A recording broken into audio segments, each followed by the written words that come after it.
자, 실패 극복의 원리라는 제목으로 하나님 말씀 전하겠습니다. 자, 우리 모든 사람의 인생에는 살다 보면 한 3번 정도는 크게 실패하는 그런 때가 있다고 합니다. 위기를 겪지 않고 적어도 3번 정도 크게 낭망의 어떤 그 때를 만나지 않고 사는 사람은 아무도 없다고 합니다. 그러므로 우리가 성공하기 위해서는, 행복을 지키기 위해서는 실패하지 않기를 바라거나 실패하는 것을 두려워할 필요가 없고, 어떻게 실패를 극복할 건가, 그 기술을 배우는 게 훨씬 중요하고 현명하다는 것입니다. 얼마 전에 큰 야구 게임이 있었습니다. 월드 베이스볼 클래식인가, 축구로 말하면 월드컵과 같은 큰 게임이 있었습니다. 우리가 그만 결승전에서 일본에게 분패하여서 준우승에 머물렀는데, 세계 언론들은 이구동성으로 한국의 준우승은 그 어떤 나라의 우승보다 훨씬 값지다라고 이렇게 칭찬을 하고 있습니다. 왜냐하면 미국이나 쿠바나 일본이나 베네수엘라나 이런 데는 자그마치 한 선수의 몸값, 스타 플레이어 한 선수의 몸값이 우리나라 감독부터 모든 선수의 몸값을 합한 것보다 3배, 4배인 선수들이 너무 많습니다. 그냥 그런 선수들 한 명이 이렇게 걸어가면, 움직이는 기업이 걸어간다면 우리 선수들은 감독과 다 걸어가 봐야, 좀 미안한 얘기지만 아주 가난한 그냥 고교 선수들 걸어가는 것처럼 이렇게 비중이 적단 말입니다.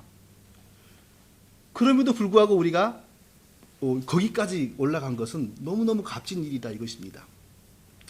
자, 일본에서 가장 몸값이 많이 나가는 선수의 이름이 이치로라고 하는 선수인데요. 지금 시애틀 메리너스라고 하는 구단에서 뛰고 있다고 합니다. 우리 감독과 선수들의 그 연봉을 다 합해도 이 선수의 절반이나 될까 말까 한다고 해요.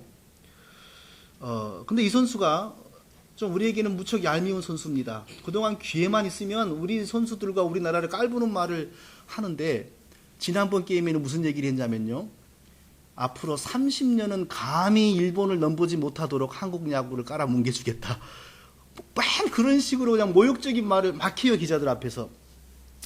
그래서 한국의 네티즌들이 이 사람 별명을 지어줬어요. 뭐라고 지었냐? 입치료. 이치로가 아니라 입치료. 입치료, 이렇게 별명을 지어줬어요. 제 발음이 안 좋은가요? 웃어야 되는데 안 웃대 보니까 지금 발음에 차이가 없는데, 이치로를 입치료라고 이렇게 별명을 지어줬다 이겁니다. 이해되십니까, 이제요? 근데 그 선수가 말입니다, 한 금년 들어서는 굉장히 내리막길을 걷고 있었습니다. 모든 게임에서 다 내리막길이었고, 특히 이번 게임에서도 얼마나 성적이 저조했는지요. 그냥 앞에 나가면 땅볼, 삼진. 그러니까 자기도 알잖아, 자기 게임이 안 풀리고, 또 본국에서는 우리나라가 잘 되려면 이치로를 빼야지 된다 하는 여론이 들끓죠. 그러니까 이 타석에 들어설 때 보니까 얼굴이 어두워요. 벌써 안 풀리면 얼굴이 좀 이렇게 그늘이 있지 않습니까? 이 선수도 보니까 굉장히 무거운 얼굴이에요. 그랬던 선수가 마지막에 그냥 투런 홈런을 쳐버리는 바람에 그 나라가, 일본이 이겨버리고 우리가 져버린 겁니다. 그래서 우리가 우승을 놓쳤어요. 투런 홈런이 아니라 투안타, 2명이 들어오는 안타, 2루타를 치는 바람에 우리가 졌는데, 2루타를 치는 그 순간 일본에서는 일본의 망신이었던 사람, 온 국민의 조롱거리였던 사람이 일본의 영웅으로 위상이 순식간에 변해버린 거예요. 그래가지고 기가 살아가지고 이번에 기자들 앞에서 또 이상한 말을 했어요. 뭐라고 했냐면, 마지막 식사는 정말 영양가 있었다. 한국을 잘 요리해서 잡아먹었다, 이 말이에요. 다음에 기회가 있으면 한 번 그것도 입을 치료해 줘야 되는데 그럴 기회가 있을는지 모르겠습니다. 그러니까 그 선수가 2루타를 치고 다시 한번 이렇게 재기를 하고 인기를 얻는 것을 보면서 또 제가 느꼈습니다. 아, 그렇구나. 실패할 수도 있고 내리막길을 갈 수도 있다. 그러나 그거보다 훨씬 더 중요한 사실은, 재기할 수 있는, 성공할 수 있는 기회가 올 때 다시 살아나는 것이다. 그렇게만 되면 지난 과거는 아무도 문제를 삼지 않습니다. 오히려 더 멋있어집니다. 지금은 훨씬 멋있는 선수가 되어가지고 아마 더 지금 박수를 받고 있겠지요. 성공하기를 원한다면 실패의 고통에서 오래 머물지 말고 빨리 헤어나오는 기술을 익혀야 됩니다. 행복하기를 원한다면 불행해지는 걸 두려워하지 말고 불행을 늘 조심하지 말고 불행에 빠질지라도 빨리 헤어나오는 믿음의 기술을 익혀야 한다는 것입니다. 자, 이스라엘 백성들은 작은 아이성에서 참패를 겪었습니다. 넘어진 것입니다. 우리말에 그런 말 있죠. 넘어진 자리에서 바로 그 자리에서 일어나야 된다. 넘어졌다고 해서 거기 창피하고 부끄럽다고 해서 거기 도망쳐가서 딴 데 가면 거기서는 잘 될 것 같지만 그 자리에서 또 넘어진다 이겁니다. 이스라엘 백성들은 넘어진 바로 그 자리에서 깨끗하게 패배를 극복하고 성공했습니다. 자, 이스라엘 백성들이 어떤 과정을 통하여 실패를 극복하고 다시 재기에 성공했는지 그 원리를 두 가지 살펴보겠습니다. 자, 첫 번째로 우리가 실패를 극복하기 위해서 꼭 기억해야 될 것은 우리의 힘은 하나님과의 연합으로부터 나온다는 것입니다. 한번 따라해 보세요. 하나님과의 연합이 나의 힘이다. 내 힘이 어디로부터 나오나?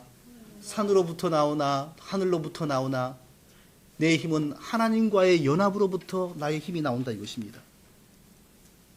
이 원리는 예수님이 말씀하신 것하고 똑같습니다. 예수님이 이렇게 말씀하셨습니다. 너희가 내 안에 거하고 내 말이 너희 안에 거하면 연합입니다. 너희가 내 안에 거하고 내 말이 너희 안에 거하면 연합된 상태입니다. 무엇이든지 원하는 대로 구하라. 무엇이든지 원하는 대로 구하라. 하나님과 우리의 든든한 연합이 우리에게 능력을 주고 우리에게 힘을 준다는 것입니다. 실패하지 않은 사람, 고통을 당해보지 않은 사람 아무도 없습니다. 왜냐하면 이 세상에는 우리에게 고통을 주고 우리에게 실패를 주는 일들이 도처에 흔합니다. 실패하지 않을 거야. 자만입니다. 모든 사람은 수없이 실패를 경험합니다. 우리가 이 세상에 어떤 구조적인 어려운 상황을 우리가 무슨 재주로 이길 수가 있겠습니까? 온 세상이 경제가 어렵다고 하는데 우리 한 사람 한 사람이 무슨 힘으로 그것을 극복할 수 있겠습니까? 자, 바닷가에 나가서 보면 작은 해변에 가면 안 보이지만 큰 바다에 나가 보면 쉬지 않고 거대한 파도들이 계속해서 밀려오는 장면을 우리가 볼 수 있습니다. 나 한 사람의 이 보잘것없는 육체의 힘으로 어찌 그 파도와 맞서겠습니까? 한두 번 정도야 맞서겠지만 곧 지쳐서 그저 빠져 죽지 않겠습니까? 그러나 비를 다스리고 바람을 다스리고 자연을 다스리는 예수 그리스도와 내가 연합된 상태라면 나의 힘이 아니라 나를 통하여 흘러나오는 그분의 힘으로 말미암아 우리가 그런 어려움도 극복할 수가 있는 것입니다. 나의 힘이 아닙니다. 하나님과 튼튼하게 연합한 사람은 과연 어느 정도의 능력을 어떻게 발휘할 수 있나? 우리는 구약 성경의 엘리야 선지자를 보면 하나님과 연합된 사람에게 어떤 힘이 나올 수 있는지를 우리가 볼 수 있습니다. 엘리야 선지자도 우리가 똑같은 이 살과 기질을 가진 사람이었습니다. 우리처럼 밥 먹었고 우리처럼 화도 내고 우리처럼 우울증에도 빠지는 그런 사람이었습니다. 그 선지자가 로뎀나무 아래에 앉아가지고 죽었으면 좋겠다 하고 넋두리 하는 거 보면 영락없는 우리와 같은 사람이지 절대로 무슨 특별한 사람이 아니었습니다.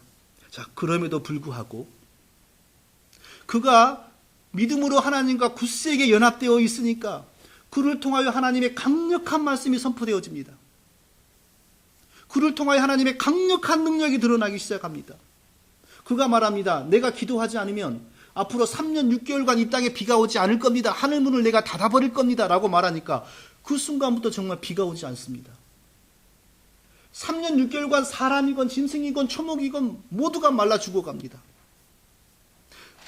하나님과 튼튼하게 연합되어 있으니까 사람으로서는 할 수 없는 말, 사람으로서 할 수 없는 일을 하는 것입니다. 이게 바로 하나님과 연합된 사람의 능력인 것입니다. 요단강을 이스라엘 백성들이 건넜습니다. 여리고성에서 대승했습니다. 하나님과 아주 단단하게 연합되어 있을 때의 일입니다. 그러나 아이성에서 대패했습니다. 하나님과 연합되지를 못했습니다. 다시 아이성에 가서 공격하여 승리하여 점령합니다. 하나님과 다시 연합되어 있었습니다. 오르막 내리막 이 굴곡을 보니까 상황은 자꾸 이렇게 오르락 내리락 하는데 그 중심에는 하나님과의 연합이라고 하는 키워드가 있다 이것입니다. 하나님과 친밀할 때는 철옹성 같은 여리고성도 무너지는데 하나님과 친밀하지 못하니까 조그마한 성 앞에서도 패배하고 도망칩니다. 이걸 우리가 꼭 기억해야 됩니다. 겉으로 드러나는 우리의 인생의 성공, 실패, 이것은 근본적으로 보이지 않은 하나님과의 연합과 상관이 있다 이것입니다.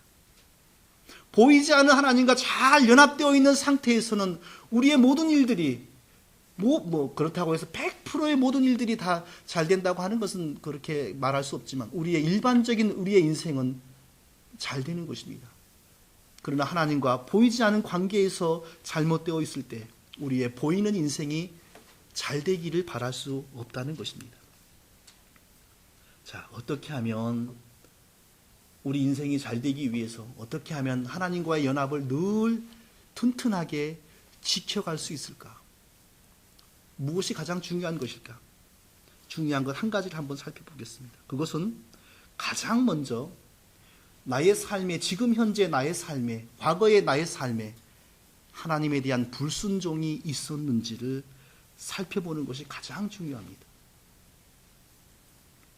자, 친구와의 관계에 있어서 또 부부 관계에 있어서 친구와의 관계를 해치고 부부 관계를 해치는 다양한 종류의 일들이 있습니다. 그러나 그 모든 일들이 다 동일하게 강력하게 파괴적으로 친구의 관계, 부부의 관계를 해치는 것 아닙니다. 자, 예를 들면 친구하고 식사 약속을 했는데 한 10분 늦게 나갔습니다. 근데 10분 늦게 나왔다고 친구가 그냥 화를 내면서 다시는 만나지 말자 하고 그런 일 있습니까? 그런 일 별로 없죠. 그렇다면 그 친구 좀 이상한 사람이에요. 예를 들면 식사를 합니다. 근데 그 친구가 한 번도 밥을 사지 않습니다. 맨날 내가 냅니다. 그러면 좀 친구 관계가 불편할 수는 있지만 그거 가지고 죽일 놈 살릴 놈 하고 관계를 끊고 그러지는 않습니다. 그러나 내가 화장실 간 사이에 친구가 내 지갑을 열고 내 크레디트 카드를 슬쩍 꺼내서 가서 그냥 긁고 다닌다. 그럼 친구의 관계가 급속하게 파괴되는 것 아닙니까? 모든 종류의 부적절한 행동이 다 동일한 정도의 강력한 파괴적인 능력을 가지고 있는 건 아니고 특별히 치명적인 게 있습니다. 부부관계를 또 나쁘게 하고 부부의 행복을 방해하는 일도 참 다양합니다. 예를 들면 왜 치약을 밑에서부터 차근차근 짜지 않고 위에서부터 누릅니까? 이런 것도요. 또 조금 말싸움이 될 수도 있고요. 왜 변기를 썼으면 꼭 누르고 나오라고 몇 번을 말했는데 좀 느낌이 조금 깨끗하지가 않네요. 또 말입니다. 가만히 앉아서 라면을 끓여오라, 뭘 가져오라, 가만히 누워서 깠다 가라고 자꾸 시키냐. 이게 다 누구 얘기인지 아십니까? 사실 저하고 상관이 있는 얘기입니다. 네. 뭐라고요? 자, 그런데 애지간한 가정에서 이 정도 일은 그냥 잘 어떻게 무마되어 넘어갑니다. 이런 일 가지고 서류 정리하러 가자고 구청에 가자고 이런 말 안 나옵니다. 제 경험에 의하면 아이고 내가 애를 넷 낳았지, 우리 집에 애가 넷이다 그러고 사라집니다. 그런데 말입니다. 있잖아요. 그 해서는 안 될 일, 치명적으로 부부관계를 해치는 일, 그런 일 있지 않습니까? 이거 안 되는 거죠. 또 치명적으로 상처를 주는 말, 저는 그런 말 해본 적 없습니다. 제가 그랬다고 오해하지 마세요. 책에서 봤습니다. 에이고 이것도 월급이라고 받아왔어? 그래도 남자라고 큰 소리를 치기는 이런 유형의 얘기들. 또 이런 유형의 얘기들요. 다시 태어나면 나 찾지 마. 나는 모르지 않을 거야. 다시는 나하고 결혼 안 해. 모든 다양한 일들이 부부관계를, 친구관계에 나쁜 영향을 미칠 수 있지만 그 중에서도 특별하게 치명적인 해를 끼칠 수 있는 일들이 있습니다. 하나님과의 관계도 마찬가지입니다. 하나님과의 연합에 있어도 특별하게 해를 끼치는 일이 있는데 그것은 바로 불순종입니다. 불순종은 반드시 하나님의 마음을 다치게 합니다. 불순종은 반드시 하나님의 돕는 손을 거두어 가게 하십니다. 아이성의 실패는 다름이 아니라 이스라엘의 불순종 때문입니다. 우리가 다 알지 않습니까? 아간이라고 하는 한 사람이 하나님의 명을 어기고 명품 무스탕 하나와 은과 금을 불태우지 않고 자기 장막에 숨겼습니다. 수많은 가정도 아니고 단 한 가정에서 일어난 일입니다. 그런데 하나님께서는 이스라엘 전체와의 연합에서 손을 떼신 것입니다. 불순종하였던 아간을 이렇게 찾아내어서 처벌하는 방법도 보면요, 하나님께서 불순종을 얼마나 심각하게 대하는지를 우리가 깨달을 수 있습니다. 단번에 말씀할 수 있습니다. 저기 가봐라. 아간의 가정에 어디 보면은 무스탕과 은과 금이 있다. 그거 가져와라. 그 가족 다 데리고 와라. 이렇게 단번에 말씀할 수 있습니다. 그런데 어떻게 하시냐면 온 백성들 내 앞에 서라. 각자 제비를 뽑아라. 제비를 뽑으니까 한 지파가 걸려요. 11지파는 면제 이쪽으로 가라. 11지파를 딱 또 세워놓고 또 가문별로 제비를 뽑습니다. 한 가문이 걸립니다. 나머지는 면제 다 이쪽으로. 그 한 가문에서 또 세웁니다. 그리고 각 가정별로 제비를 뽑습니다. 한 가정이 걸립니다. 그 가정이 아간의 가정입니다. 왜 한 번에 간단히 하지 않고 그렇게 시간을 걸려서 천천히 추려내시겠습니까? 아무리 작은, 아무리 깊이 감추인 죄라 할지라도 불순종의 죄는 하나님이 꼭 기억하고 계시고 하나님이 잠시 참으실 뿐이지 그 죄는 반드시 하나님이 원하시기만 하면 불순종의 죄는 드러내실 수 있다는 것을 보여줍니다. 모르고 불순종하면 결과가 덜 심각합니다. 몰랐으니까. 그러나 알면서도 불순종하는 것은 심각한 파괴가 따라옵니다. 왜냐하면 알면서도 불순종한 것은 하나님을 무시하는 것이고 하나님을 깔보는 것이고 하나님을 대적하는 일이기 때문입니다. 모르고 불순종하는 것은 단순한 죄입니다. 몰랐으니까. 그러나 알면서도 하나님의 뜻을 명백하게 알면서도 불순종하는 것은 명백하게 하나님의 권위를 손상시키는 일인 것입니다. 연합이 파괴됩니다. 하나님의 도우시는 하나님의 손이 떠나가기를 시작하고 언젠가는 버리움을 당하게 됩니다. 자, 사울 왕은 아말렉 족속을 완전히 쳐서 멸하고 그 왕을 죽이고 그의 모든 재산을 다 불에 태우라는 명령을 받았습니다. 그리고 하나님께서 도우셔서 아말렉을 무찔렀습니다. 그런데 하나님의 명령을 중시 여기지 않고 자기의 인정, 자기의 마음대로 행합니다. 그 왕이 불쌍하니까 그만 살려줍니다. 하나님의 뜻을 명백하게 알면서도 확실하게 거역하는 겁니다. 그리고 다 불태우라고 하는데 값이 나갈 좋은 소두를 골라서 따로 숨겨두었습니다. 명백하게 하나님의 명령을 알면서도 불순종하고 나니까 이제 따라오는 결과가 뭡니까? 하나님과의 관계가 파괴됩니다. 연합이 파괴됩니다. 성령이 떠나십니다. 우리가 하나님으로부터 버리움을 당하면 중간에 서 있는 것 아닙니다. 마귀 편도 아니고 하나님 편도 아닌 중간에 서 있는 게 아니고 하나님으로부터 버림 당하면 반드시 마귀에게 삼키움을 당합니다. 이제 하나님이 떠나니까 악신이 귀신이 사울에게 임합니다. 그래서 우울증이 옵니다. 정신이상이 옵니다. 그리고 결국은 왕의 자리를 다윗에게 넘기게 됩니다. 오늘날 현대의 교회들, 현대의 기독교는 한 가지 심각한 실수를 저지르고 있습니다. 순종이 얼마나 중요한지, 불순종이 얼마나 심각한지 자세하게 말하지 않습니다. 사실 복음은 우리에게 말하는 건 간단합니다. 너는 하나님께 순종할 것이냐, 너는 하나님께 불순종할 것이냐, 네가 택하라. 사실 복음은 간단합니다. 너는 교회 다닐래? 안 다닐래? 너는 성경 읽을래? 안 읽을래? 이게 복음이 아닙니다. 복음은 간단히 말하면 너는 복음의 도에 순종할 거냐, 순종하지 않을 거냐 이것입니다. 그런데 이 순종과 불순종에 대해서 현대의 교회는 심각하게 가르치지 않습니다. 왜냐하면 인간이 그렇게 순종하지 않고 불순종하면은 초라하고 비참하다고 하니까 납득이 안 되는 거예요. 만물의 영장이며 얼마든지 대통령도 욕을 할 수 있는 인간인데 왜 인간이 누구에게 그렇게 굽신거리고 인간에 대해서 이게 동의가 안 되는 겁니다.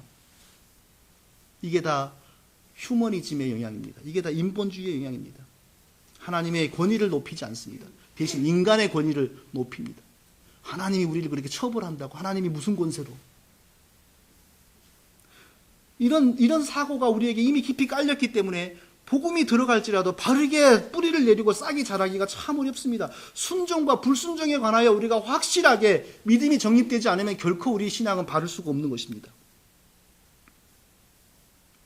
불순종은 우리와 하나님의 관계를 치명적으로 파괴합니다. 하나님과 멀어지면 강해지는 게 아니고 반드시 약해집니다. 행복해지는 게 아니고 반드시 불행해집니다. 순종하여서 하나님과 연합될 때 우리는 강해지고 행복해집니다. 할렐루야. 싫으십니까? 뭐 자꾸 순종하라고. 그러나 이게 복음입니다. 아무리 많이 알아도, 아무리 성경을 많이 읽어도, 아무리 교회 다닌 횟수가 길어도 순종하지 않는다면 무슨 소용입니까? 아무 소용이 없습니다. 만일 우리가 실패의 상처를 가지고 있고 지금 우리 마음이 불안하다면 이제 성공하기 위해서 우리가 꼭 해야 할 것은 하나님과의 연합을 다시 회복해야 됩니다. 하나님과의 연합을 다시 회복하기 위해서는 하나님께 불순종했던 것이 있다면 그것을 정직하게, 그것을 진실하게 다루어서 하나님과의 연합을 다시 회복해야만 하는 것입니다. 아간의 가정을 골짜기로 데리고 와서 온 백성들이 돌을 던집니다. 참 이게 인간적으로 못할 일이죠. 오늘 아침까지 형님 동생하고 언니 동생 했던 사이인데 오늘 아침까지 이거 같이 그렇게 고생하면서 동고동락했던 이웃인데 돌을 던지라니요. 그러나 이스라엘 백성들은 돌을 던집니다. 돌을 얼마나 많이 던졌는지요. 돌이 산더미처럼 쌓여가지고 아간의 가족과 아간의 모든 짐승들 위로 돌이 쌓여서 큰 산처럼 될 때까지 돌을 던졌습니다. 왜 그렇게 잔인하게 했겠습니까? 하나님과의 연합을 파괴하는 이 문제를 드러내어 하나님 보시기에 시원할 정도로 확실하게 처리하지 않으면 다시 하나님과 연합할 수 없고 다시 하나님의 도우심으로 승리하고 성공할 수 없기 때문에 그렇게 진실하게, 그렇게 확실하게 다룬 것입니다. 연합을 회복하고 우리가 성공하려면 우리를 더럽힌 죄, 그래서 하나님이 우리를 싫어할 수밖에 없었던 우리를 더럽게 했던 죄들 다 토해내고 성결을 회복해야 됩니다. 십자가 앞에 다 내려놓고 그 피로 씻음받고 용서받아야 됩니다. 그 일을 하지 않고 아무리 우리 스스로 마음을 새롭게 하고 내가 새로운 마음으로 할 거야, 내가 새 마음으로 할 거야, 안 됩니다. 그렇게 해서는 하나님이 우리를 찾아와서 동행하시지 않습니다. 하나님의 사랑이 부족한 것이 아니고 하나님과 우리 사이의 거리를 멀게 만드는 불순종과 죄악들이 문제인 것입니다. 오직 너희 죄악이 너희와 너희 하나님 사이를 내었고 너희 죄가 그 얼굴을 가리워서 너희를 듣지 않게 함이니. 우리가 불순종함으로, 우리가 잘못함으로 우리를 가장 사랑하는 후원자, 우리를 가장 사랑하는 영적인 아버지를 잃을 수 있다는 사실을 우리 늘 기억하고 성공하기 위해서 그 어떤 것보다 하나님의 사랑을 회복하고 하나님과의 연합을 회복하는 것, 그것이 가장 중요하다는 사실을 꼭 기억하셔서 능히 성공하고 하나님과 동행하시는 성도님들이 되시기를 예수님의 이름으로 축원드립니다. 자, 실패를 극복하는 두 번째 원리는 하나님의 인도하심을 받아서 최선을 다한다는 것입니다. 하나님의 인도하심을 받아 최선을 다하면 반드시 실패가 극복됩니다. 자, 아이성을 다시 공격하는 과정에서도 이 원리가 선명하게 드러납니다. 자, 1절, 2절을 우리 다 같이 한번 큰 목소리로, 성도님들 한번 큰 목소리로 읽어보겠습니다. 1절, 2절 시작. 여호와께서 여호수아에게 이르시되 두려워 말라, 놀라지 말라. 군사를 다 거느리고 일어나 아이로 올라가라. 보라, 내가 아이 왕과 그 성읍과 그 땅을 다 내 손에 주었으니 너는 여리고와 그 왕에게 행한 것 같이 아이와 그 왕에게 행하되 오직 거기서 탈취한 물건과 가축은 스스로 취하라. 너는 성뒤에 복병할지니라. 보세요. 이전에 실패했을 때 그때는 하나님께서 이렇게 해라 저렇게 해라 그런 인도하심이 하나도 없었습니다. 그러나 그때는 여호수아의 상식으로 그냥 전쟁을 시작했습니다. 그러나 이번에는 하나님의 구체적인 인도하심이 있습니다. 아이성을 주겠다는 약속이 있습니다. 그리고 구체적인 전략도 주십니다. 정면으로 승부하지 말고 뒤에 군사를 숨기고 그들을 앞으로 유인해내라고 아주 구체적인 전략을 주십니다. 하나님께서는 우리가 실패하였을 때 다시 성공하게 하기를 원하시면 반드시 우리에게 승리를 주시고자 하는 약속을 주시고 그 약속을 성취할 수 있는 전략을 주십니다. 그런데 여기서 이 전략이라는 건 대부분 무슨 하늘에 감추어지는 신비한 전략이 아닙니다. 그 일에 관한 지혜와 그 일에 관한 우리 합당한 태도를 주시는 것입니다. 자, 어떤 학생이 사법고시에 합격하기를 바라고 있습니다. 그래서 하나님께 기도합니다. 하나님께서 어떤 전략을 주시겠습니까? 제일 먼저 사법고시에 적성이 맞는지를 하나님이 봐주시겠죠. 그래서 적성이 안 맞는 사람이라면 기도할 때 마음의 감동을 안 주실 것이고, 적성이 맞는 사람이라면 마음의 감동을 주시고 열심히 해라, 전략을 주시면서 내가 너와 함께 하겠다 약속을 주시겠죠. 그럼 그때 하나님이 주시는 전략이란 어떤 거겠습니까? 열심히 법책들을 공부하면서 부지런히 외우고 부지런히 읽고 이해하고 부지런을 다하라는 게 전략이죠. 그러면 하나님 함께 하시겠다는 거죠. 절대로 형법 몇 점 몇 항을 봐라, 그 중에서 문제가 나올 거다고 쪽지배 가해시켜주는 게 하나님의 전략은 아니란 말입니다.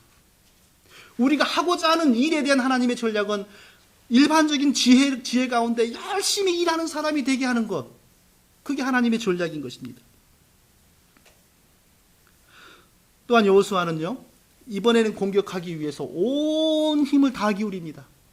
최선을 다합니다. 이전에는 얕보고서 군사 한 3,000명 보내면 되겠지, 3,000명 보냈습니다. 그러나 이번에는 10배를 보냅니다. 3만 명을 동원합니다. 하나님의 인도하심을 받는 사람이 해야 될 최고의 성공의 전략은 최선을 다하여 그 일에 임하는 것입니다. 인도하심과 하나님의 감동을 받았다고 해서 최선을 다하지 않은 건 불신앙입니다. 하나님에 대해서 이해가 부족한 것입니다. 이 부분을 설교하면요, 참 항상 어려워요. 하나님의 인도하심이 중요하고 하나님의 은혜가 중요합니다라고 설교하면 필연적으로 우리의 열심과 우리의 노력이 약해집니다. 우리가 열심히 최선을 다하고 노력해야 됩니다. 이 부분을 강조하다 보면 하나님의 인도하심과 은혜가 기울어지는 경향이 있어요. 그러나 근본은 하나님의 인도하심이고 은혜입니다. 하나님의 은혜와 인도하심이 없다면 근본부터 시작이 안 되는 겁니다. 사울이었죠. 바울이 되기 전에 사울이라고 하는 청년은 아주 탁월한 두뇌를 소유하고 있었습니다. 그래서 공부를 얼마나 잘했는지요. 당시 세상의 모든 학문과 철학과 사상에 능통했습니다. 그런 석학이었기 때문에 훗날 로마서와 12권의 성경을 쓸 수가 있었던 것입니다. 무척 똑똑하고 노력했던 사람이죠.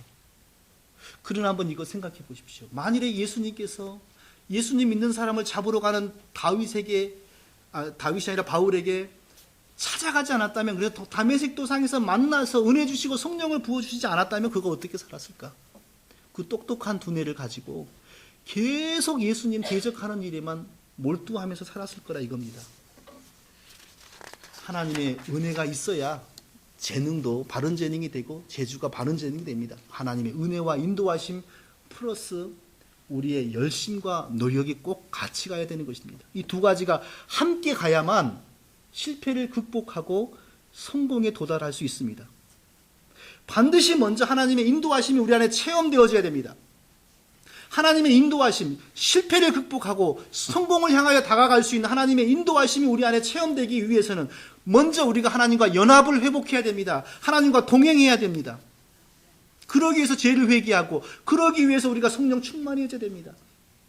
그러기 위해서 더욱 기도에 힘쓰는 사람이 되어야 됩니다.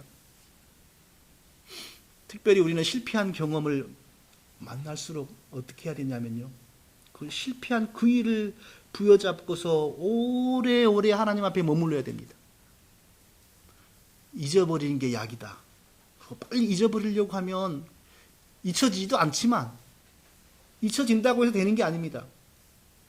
그 실패, 나의 고통, 나의 상처를 외면하지 말고 하나님 앞에서 정직하게 다루면서 계속 하나님 앞에 머물러야 돼요. 기도에 집중해야 돼요. 넘어진 자리를 창피하다고 누가 보면 어쩌냐고 빨리 일하고 딴 데 가버리면 안 넘어질 것 같지만 그 자리에서 또 넘어집니다. 넘어진 그 자리에서 창피를 무릅쓰고 부끄러움을 무릅쓰고 그 자리에서 엎드리고 무릎 꿇어서 하나님의 음성을 들을 때까지 기도해야 됩니다. 하나님의 인도하심을 구체적으로 받을 때까지 넘어져서 무릎 깨진 그 자리에서 하나님 앞에서 씨름해야 됩니다. 무엇이 문제였는지 원인을 찾아서 그 원인을 하나님 앞에서 제거해야 됩니다. 제 주위에 제 친척들 가운데 결혼이 깨어진 아픔을 당한 사람이 있습니다. 저는 이렇게 조언합니다. 빨리 다시 결혼해가지고 이전의 아픔을 치유하려고 하지 마십시오. 또 같은 아픔을 또 당합니다. 제가 그런 경험을 제가 많이 봤어요. 결혼이 깨어진 아픔을 또 다른 결혼으로 치유하기 위해서 빨리 서두르면 또 반복이 되더라 이거예요. 그런 중대한 결정을 하기 전에 먼저 하나님과 연합하십시오. 하나님과 동행하는 사람이 되십시오. 하나님을 기쁘시게 해드리는 인생을 사십시오. 하나님의 인도하심이 나타나야만 그런 상처가 치유될 수 있는 것이지, 하나님의 인도하심이, 성령의 함께하심이, 성령의 인재가 없는 상황 속에서 또 중요한 일을 버리고 결정하면 또 실패합니다. 또 상처받습니다. 대저 의인은 7번 넘어질지라도 다시 일어나려니와. 할렐루야. 우리는 몇 번 넘어진다, 저도 일어난다고요? 7번 넘어져도. 지금 뭐 아무리 많이 넘어지고 실패해봐야 7번 당한 사람 없잖아요, 우리 중에. 그랬다 할지라도 일어날 수 있습니다. 우리 하나님의 자녀입니다. 7번 실패해도 8번째 일어날 수 있습니다. 한번 따라해 보세요. 나는 하나님의 자녀다. 실패해도 상관없다. 마음 먹고 실패할 필요는 없지만 실패해도 겁먹지 마라 이겁니다. 그게 중요한 게 아니고 우리는 얼마든지 일어날 수 있습니다. 할렐루야. 아멘 소리가 그러면 안 됩니다. 할렐루야. 얼마든지 실패하는 거 두려워할 필요 없습니다. 얼마든지 하나님 안에서 일어설 수 있습니다. 실패가 무서운 것이 아니고 어떻게 제기하는지를 모르는 것이 무서운 것입니다. 실패를 극복하는 믿음의 기술을 배우면 됩니다. 생각과 마음과 인생의 목적을 하나님 앞에 합당하게 가지면 하나님이 찾아오십니다. 하나님이 우리의 인생을 붙들어 주십니다. 사랑하는 성도님들이 이전의 실패나 아픔을 능히 극복할 수 있는 복된 성도님들이 되시기를 예수님의 이름으로 축원드립니다. 거룩하신 하나님, 우리 안에 있는 하나님의